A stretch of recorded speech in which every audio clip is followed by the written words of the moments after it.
ముఖ్యమంత్రి వైఎస్ జగన్మోహన్ రెడ్డి నవ్యాంధ్రను అన్ని విధాలా సర్వనాశనం చేశారని పత్తిపాడు నియోజకవర్గ టీడీపీ అభ్యర్థి బి రామాంజనేయులు ఆరోపించారు. చేతకాని పరిపాలనతో రాష్ట్రాన్ని అప్పుల కుప్పగా మార్చారని మండిపడ్డారు. పరిపాలనలో విజన్ ఉన్న చంద్రబాబుతోనే ఏపీ బాగుపడుతోందన్నారు. గుంటూరు టీడీపీ జిల్లా కార్యాలయంలో ఏర్పాటు చేసిన మీడియా సమావేశంలో రామాంజనేయులు మాట్లాడుతూ ఎన్నికల కోడ్ కారణంగా వాలంటీర్లను 2 నెలల పాటు పక్కన పెడితే సామాజిక భద్రత పెన్షన్లు ఆగిపోతాయని, వయోవృద్ధులకు ఇబ్బందులు కాకుమ్మ కబుర్లు చెప్పవద్దన్నారు. గతంలో పెన్షన్ల పంపిణీ జరగలేదా అని ఈ సందర్భంగా వైసీపీ నాయకులను ఆయన నిలదీశారు. ఈ రాష్ట్రాన్ని అన్ని విధాలుగా సర్వనాశనం చేశాడన్నది ప్రజలు అంగీకరించినటువంటి సత్యం. ఈరోజు మిగతా రాష్ట్రాలు జెట్ స్పీడ్లో ముందుకు వెళుతూ ఉంటే మన ఆంధ్ర రాష్ట్రం మాత్రం అన్ని విధాలుగా కూడా వెనకబడి ఉంది. ఈరోజు అత్యధిక అప్పున్నటువంటి రైతుగా ఆంధ్రప్రదేశ్ రైతే ఉన్నాడు.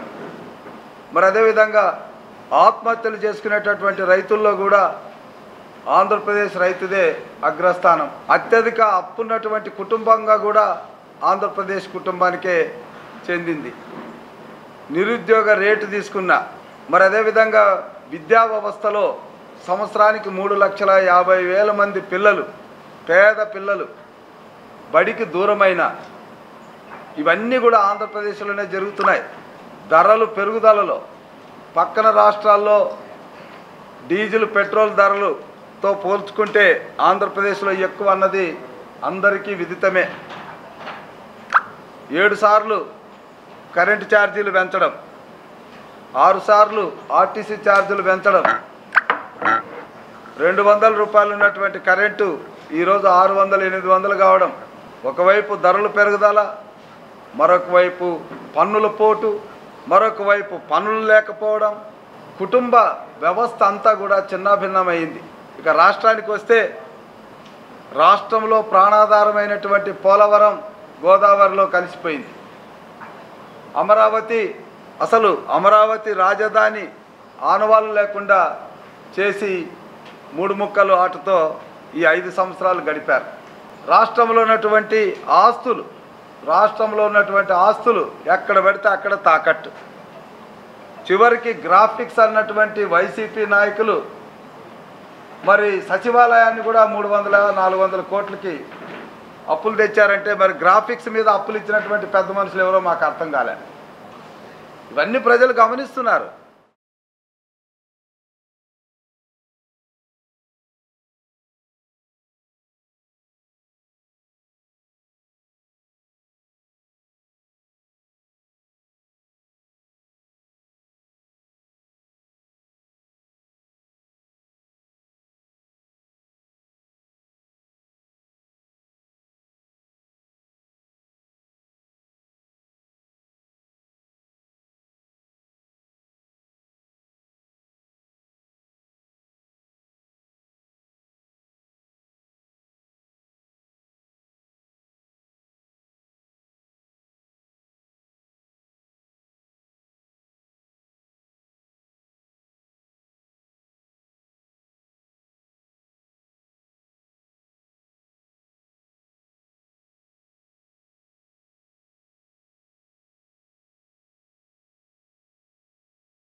గుంటూరు పశ్చిమ నియోజకవర్గం ఎప్పటికీ టీడీపీ కంచుకొట్టగానే ఉంటుందని తెలుగు తమ్ముళ్లు ధీమా వ్యక్తం చేశారు. ఎవరెన్ని రాజకీయ ఎత్తుగడలు వేసినా గుంటూరు పార్లమెంట్ నుంచి పెమ్మసాని చంద్రశేఖర్, గుంటూరు పశ్చిమ నియోజకవర్గం నుంచి పిడుగురాల మాధవి అత్యధిక మెజారిటీతో విజయం సాధిస్తారని జోసెం చెప్పారు.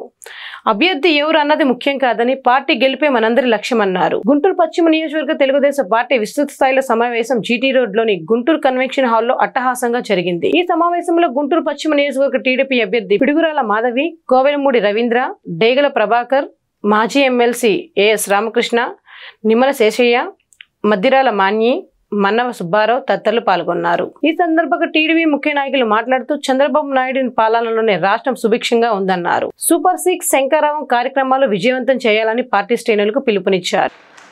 ఇది ఒక్క నా ఎలక్షన్ కాదు, ఇది మన రాష్ట్ర ఎలక్షను.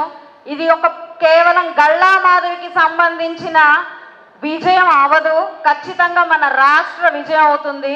ఇక్కడ ప్రతి ఒక్కరూ పేరు పేరున చెప్తున్నాను నేను, ప్రతి ఒక్కరూ ఒక మాధవి అయితేనే మన చంద్రబాబు నాయుడు గారిని మన రాష్ట్రంలో ముఖ్యమంత్రి చేయగలుగుతాము. ఇప్పటిదాకా మన మధ్యలో ఉన్న భేషజాలన్నింటినీ పక్కన పెట్టి మనం పని చేయాల్సిన అవసరం ఎంతైనా ఉంది. ఈరోజు అభ్యర్థి ఎవరు అన్నది సమస్యే కాదు. ప్రతి ఒక్కరం కృషి చేసి విజయాన్ని మనం పొందాలి. ఈ విజయం మన పిల్లలది, మన రాష్ట్రంది, మన భవిష్యత్తుది అవుతుంది.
డ్రైవర్లను కించపరిచేలా చంద్రబాబు అనుచిత వ్యాఖ్యలు చేయడం దుర్మార్గమని వైసీపీ కార్పొరేటర్ అందుల సంతోష్ కుమార్, డ్రైవర్ల అసోసియేషన్ అధ్యక్షులు మురళి ఆరోపించారు. వైసీపీ పేదల సీట్లు ఇస్తే టీడీపీ ధనవంతులకు సీట్లు ఇస్తుందని ఆరోపించారు. చట్టసభలకు వెళ్లే అర్హత డ్రైవర్లకు లేదా అని ఈ సందర్భంగా చంద్రబాబును నిలదీశారు. గుంటూరు పశ్చిమ నియోజకవర్గ వైసీపీ కార్యాలయంలో ఏర్పాటు చేసిన మీడియా సమావేశంలో వారు మాట్లాడారు.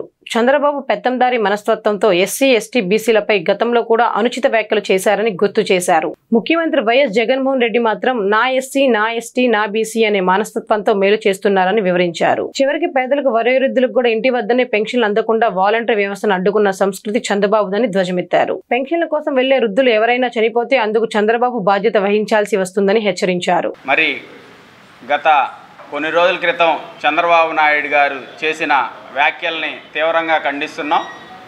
మరి టిప్పర్ డ్రైవర్కి ఎమ్మెల్యే టికెట్ ఇచ్చాడు ఈ జగన్మోహన్ రెడ్డి అని వ్యాఖ్యలు చేయటం జరిగింది. మరి చంద్రబాబు నాయుడు గారికి టిప్పర్ డ్రైవర్లన్నా, ఆటో డ్రైవర్లన్నా, పేదవాడైనా, దళితులైనా ఎందుకింత అక్కస్సు అని మేము ప్రశ్నిస్తున్నాం. ఏ టిప్పర్ డ్రైవరుకి ఎమ్మెల్యే టికెట్ ఇవ్వకూడదా? చట్టసభల్లోకి వెళ్ళకూడదా? చెప్పాలి చంద్రబాబు నాయుడు గారు. మరి మీరు చేయలేంది జగన్మోహన్ రెడ్డి గారు చేసి చూపిస్తున్నారు. పేదవాడిని, అట్టడుగున ఉన్నవాడిని పైకి లేపి చట్టసభల్లో కూర్చోబెట్టాలనే ఉద్దేశం మా జగన్మోహన్ రెడ్డి గారిది. నీ ఉద్దేశం కట్టల బ్యాగులు డబ్బులు తెచ్చి ఇచ్చే వాళ్ళకి మీరు టికెట్లు ఇచ్చి అసెంబ్లీకి పంపించాలనే ఉద్దేశం మీది. మరి ఎందుకంత చులకన భావం? ప్రతిసారి మీ అక్కస్సు వెళ్ళగక్కుతానే ఉన్నారు పేదవాళ్ళపైన, దళితులపైన.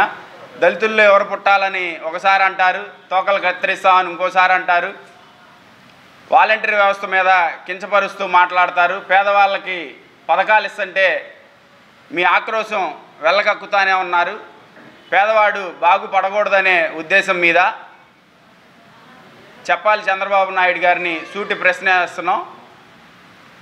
నేను గర్వంగా చెప్పుకుంటున్నా, మరి మా అమ్మగారు, మాది చాలా పేద కుటుంబం. మా అమ్మగారు మరి మిర్చి యార్డ్లో తొడాలు తీసే పనికి వెళ్ళున్నారు. చిన్న చిన్నగా ఎదిగాము. మరి వైఎస్ఆర్ పెట్టిన పథకాల వల్ల మేము ఇల్లు కట్టుకున్నాము.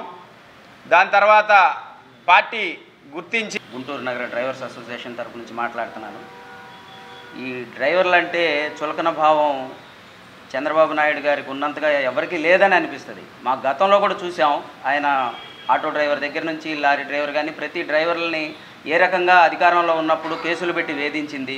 వాళ్ళ పెత్తందారి మనస్తత్వాన్ని చంద్రబాబు నాయుడు తన పెత్తందారి మనస్తత్వాన్ని మళ్ళీ ఇంకోసారి బయటేశారు తన వ్యాఖ్యల ద్వారా. ఏం డ్రైవరు ఆంజనేయులు గారు ఆయన ఎంఏ ఎకనామిక్స్ చదివాడండి, బీఈడీ చేశాడు. తనకు ప్రభుత్వం ఏ నుంచి ఏమొచ్చింది, ఏం రాలేదని ఆశించకుండా తన కాళ్ళ మీద తన కుటుంబం కోసం తను డ్రైవర్గా వృత్తిగా మార్చుకున్నాడు. ఒక డ్రైవర్గా ఎదిగాడు. తను సమాజానికి డ్రైవర్గా పనిచేస్తూ సమాజానికి కూడా ఎంతో కొంత చేయాలి. ఒక దళితుడిగా ఎదగకూడదా? ఒక దళితుడు సమాజాన్ని మార్చకూడదా? సమాజానికి సేవ చేయకూడదా? నేను అడుగుతున్నా చంద్రబాబు నాయుడు గారిని. ఇలాంటి ఒక తన పెత్తందారి మనస్తత్వాన్ని బడుగు బలహీన వర్గాల మీద, దళితుల మీద ఆయనకు ఉన్నటువంటి చులకన భావం మరొకసారి బయటపడింది. ఈ చంద్రబాబు నాయుడు గారి వ్యాఖ్యలు చాలా దుర్మార్గం. ఇట్లాంటి వ్యాఖ్యల్ని మా డ్రైవర్ల తరఫున మేము మళ్ళీ ఖండిస్తున్నాం. చంద్రబాబు నాయుడు గారు ఇలాంటి వ్యాఖ్యలు మానుకోవాలి. అంబేద్కర్ గారు రాజ్యాంగం రాసింది దేనికండి? ఆనాటి పేదలు, బడుగు బలహీన వర్గాలు, దళితుల అభ్యున్నతి కోసం అంబేద్కర్ గారు రాజ్యాంగం రాస్తే ఇవాళ ఆ రాజ్యాంగాన్ని తూచా తప్పకుండా అమలు చేసి ప్రతి పేదవాడి గడప గడపకి తీసుకెళ్ళి ఒక ఎస్సీకి ఇవాళ ఎంపీ పదవి ఇచ్చి ఎస్సీల ద్వారా ఎస్సీ సురేష్ గారి ద్వారా జగన్మోహన్ రెడ్డి గారి సీట్లు అనౌన్స్ చేసే పరిస్థితి. జగన్మోహన్ రెడ్డి గారి ప్రభుత్వంలో నా ఎస్సీ, నా ఎస్టీ, నా బీసీ, నా మైనారిటీ అని నా నా నా అనుకుంటున్నటువంటి జగన్మోహన్ రెడ్డి గారు ఎక్కడ?